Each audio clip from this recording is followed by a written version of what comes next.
Good morning students and welcome back. Today we will study history, lesson number 3, applied history. In this chapter we will cover today only two topics. One is what is applied history and the second is applied history and research in various fields. Students, many of you must be always thinking, why are we learning history? What is the use of learning history? Why there is history subject in school? Learning of science, languages and maths is useful. But what is the use of learning the history about the past and that also which is already gone? Correct? All such questions are in your mind, students. So, all your such questions will be cleared in this lesson.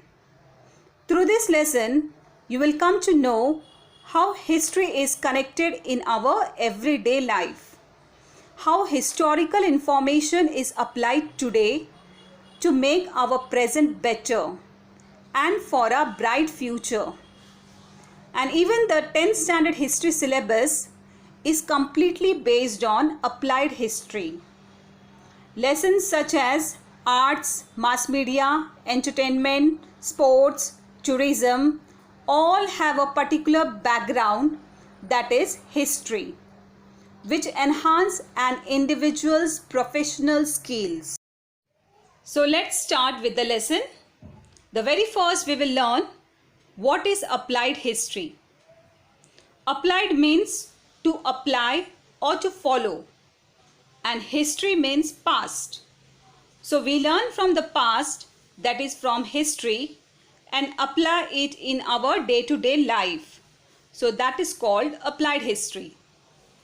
Applied history is a field of study concerned with the application of history for the benefit of people in the contemporary and future times. That means learning from the past and making our present better and bright future. Contemporary means present day or modern period today. So applying history in a field for the benefit of the people for making our present and future bright. Applied history is also known as public history. Now why it is called public history? Applied history is also called public history because it relates the history and its knowledge to social planning, that is for solving social problems. Knowledge of history provides guidance in finding the solutions to contemporary social issues, that is in solving our present day social issues. Knowledge of history helps in taking decisions related to social welfare. Knowledge of history can be useful for people for future planning. For example, in history we have learned how Britishers came in India, first to do the trade business and then slowly ruled on India. So now when we do trade business with any country, we sign an agreement that the collaboration is only for trade business and don't have any power over country. Even common man make use of history. For example, if people want to protest against the government, then we follow peaceful protest, that is Satyagraha. Gandhiji also did peaceful protest through Satyagraha for country's independence against British rule. So people follow Gandhiji's principle of Satyagraha to solve present social issues. So we studied Gandhiji's principle and we make use of the past in present to solve our social issues. So this is what we are applying history. People can also participate as tourists and visit museums, ancient sites. And visiting museums, ancient sites will create interest in history among people. For example, when we visit Chhatrapati Shivaji Maharaj Museum, We see the materials in museum used by Shivaji Maharaj, like his attire, weapons, and so on. So by seeing this, we take interest to know more about Shivaji Maharaj's social life, and this creates interest to know more about our past. People also willingly take part in conservation and preservation of their own city or village. That means people willingly take care that historical monuments, etc., should not be damaged or spoiled and should be preserved for our future generation. Now let's see, it is interesting to know. Public history. Earlier, people have lots of misgivings. Misgivings means doubt. That history is only for students and historians who are going to pursue higher studies in the subject history. And it is not useful in practical or daily life. And history does not have any relation or applicability to economically productive fields. That means there is no source of earning money. For example, if I study engineering, then I can earn money. But through history, there is no earning. That was the thinking of the people.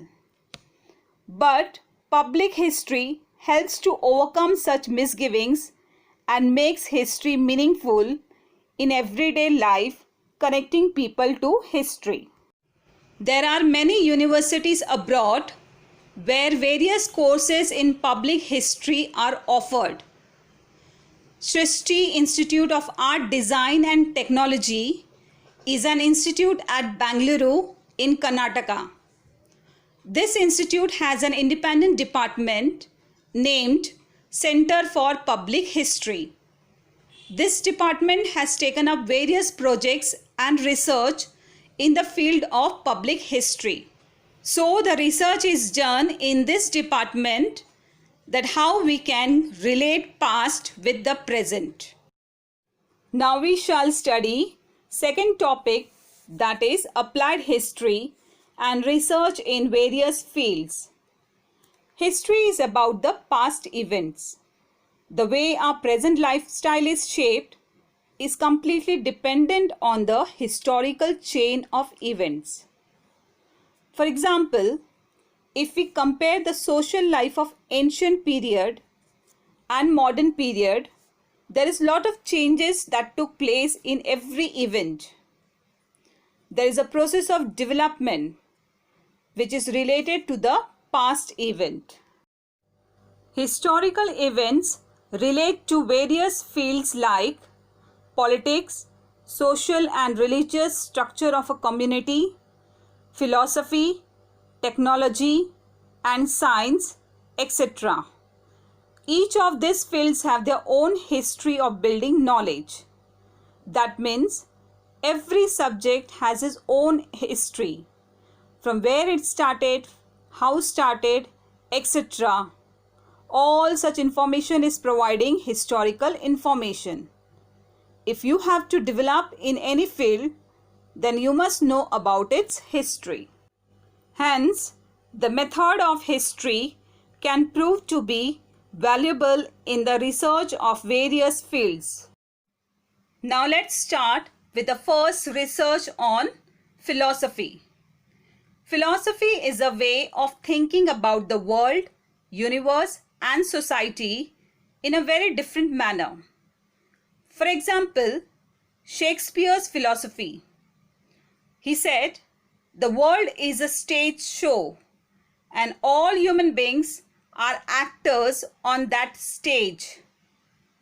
So, the one who have a very unique thought of thinking is called philosophy. The history of philosophy helps in understanding the origin of various ideologies. The intellectual traditions give rise to those ideologies and their historical development. Ideologies means thinking or ideas. Philosophers has their own way of thinking or ideologies in their writings. For example, Karl Marx's ideology. His ideology was about class struggle and how that origin is from the injustice done in society. So, his theory, that is his ideology, tried to bring equality in society. Philosophy needs language as a medium of expression. That means philosophers express their thoughts with the help of language. It may be in oral or in writing form. Nowadays, we can express through videos and social media. In order to understand the philosophical expression, knowledge of the history of language proves useful. That means, if we need to understand the historical philosophy, then we should know an ancient language. Then only one can understand the philosophy of past. Now let's see the second one, that is science. We are now in scientific age, and this science has made so much advanced technology, but this was not done in one day. Slowly inventions and discoveries were made. The history of science helps in understanding the chronological order of scientific discoveries, inventions, and theories. That means science helps us to know scientifically the chronological order of the events held serially, and even scientific discoveries and inventions. For example, earlier man did writing in form of inscriptions. Then he used the bird's feather to write down. And now we have pen to write. So to know particular inventions, we need to know its history. It is said that need is the mother of inventions. For example, when man started feeling hot, then man invented fan. Then further, AC. So as man needs something, he did inventions. So it is said, need is the mother of inventions. So all scientific inventions are the result of man's need or curiosity. And curiosity to know about the stars, moon, etc. gave invention to telescope, which again helped us to know about the universe. So whatever discoveries and inventions are done, we need to understand the factor, that is reason why this was invented. So knowledge of history of science helps in understanding the factors that facilitate a scientific discovery or inventions, and also its chronology. Now next we shall learn about the technology. Technology is also related to science. Technology is a technique what we use to make our work easier. Like for agriculture production, in the beginning, man did ploughing himself. Then he made use of animal, that is bullocks, to do the ploughing. And now farmer used tractor to do the ploughing. So what we understand, man used bullock or tractor to make his work easier, where man has to use less effort, that is hard work. And with the help of the technique, man produced food grains also in large quantity. Even for commodity production, to produce goods in large quantity, then machines were invented. So man need to study why the technology was made and how it was made. So that is called the history of technology. Similarly, architecture, engineering helps us to know the construction of olden times. That is, how castles, churches, monuments were built, what technique they used in constructing. And now the tall buildings and malls are modern constructions. Science and technology both are dependent on each other. Knowledge of science and technology was very important at every step, from the making of stone tools to agriculture production in the evolution of mankind. For example, Stone Age man made stone weapons and tools like stone for digging ground, stone weapons for hunting animals. So with the advancement of technique of using stone, man made sharp metal weapons also. Later, the advancement of science promoted the mechanization of production. That means more machines were used for huge production of goods.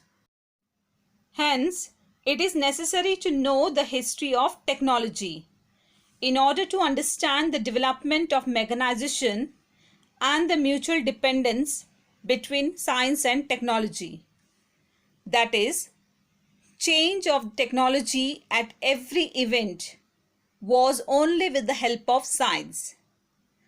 And the change in machines or more advanced technologies were used is necessary to study in history of technology. Let's learn about industry and commerce. Now let's see why study of history is important in industry and commerce. Industry and commerce means trade. The fields of mutual social transactions expands with the growth of industry and trade. Social transaction means exchange of money. So more industry will have more production, and more production will lead to selling of goods at cheaper rate, and so more people will purchase goods. So this will lead to the growth of industry and trade. It also promotes continuous development of the network of cultural interaction. For example, in Maharashtra, in the metro cities like Pune, Mumbai, many people come from different parts of India. That is, North Indian, South Indian people come to find job opportunities. So people of different culture comes and interact. So it promotes the cultural interaction. The nature of the market and commerce has continued to change. Obviously, today we are not following the old system of business. For example, barter system. In ancient time, people used to do the trade with barter system. That means exchange of goods. Farmers will give food grains like rice, wheat, and in exchange, he will get pulses from the other farmer, or maybe any articles from the artisans. Anything was exchanged and shared. Now, we purchase goods and pay for it. This system was not that time. And also, we have online shopping now. So, nature of trade has changed now. Accordingly, the nature of human relationships and the social organization has also continued to change. So, if we say about the e-commerce, then human relationship has completely wiped out. Now man don't go out and purchase. So there is no interaction with the people in market. If man goes to the market to purchase the goods, then he goes to many shops and interact with many people. So due to online shopping, human interaction is less now. It is necessary to study the history of culture, social organization, and economic institution. So to study about industry and trade, it is necessary to know what was earlier. Without knowing past, man cannot understand modern industry and trade. So it is necessary to study history of industry and trade. Now next we shall learn management studies. Management studies means the study of managing a company or any business or institution. To handle any industry, we need to manage things first. So, we need to know how was the management in the past. In order to understand various factors involved in the chain of production, such as means of production, human resources, and process of production, as well as the chain of market and sales management, etc., is essential to have a knowledge of similar functional systems of the past. Let's see the example of chain of production. Raw material is supplied in factory to produce finished goods. Then it is sent in the market to the distributor or to the wholesaler, and then distributor will give it to the retailer, that is in the retail shop, and then people purchase it from the retail shop, that is called consumer. So from raw material to the sale of goods to the customer, the people who all are linked between is called chain of production. Means of production means how to produce goods. That is, with the help of machine, goods are produced in large quantity. Human resources, that is, workers are hired to do the work in factory. Process of production, that means converting raw material into finished goods. And sales management is important part of the business. That is setting the goal how to sell goods to earn profit. So it is essential to have knowledge of past, that is how management was done earlier. It is also necessary to understand the psychological character of people working at various levels in the chain of production. That is, management should give good facilities to workers at workplace. If management is good, then workers will be happy and production will also be more profitable. We should also understand the social and economic institution that supports the industrial and commercial process is important. That means in society, which product people purchases more, then that product industry will produce more for the commercial purpose, that is to sell goods and earn more profit. So, knowledge of history in this regard makes the management at various levels easier. So students, remaining part of the lesson we shall complete in the next lecture. So goodbye and take care.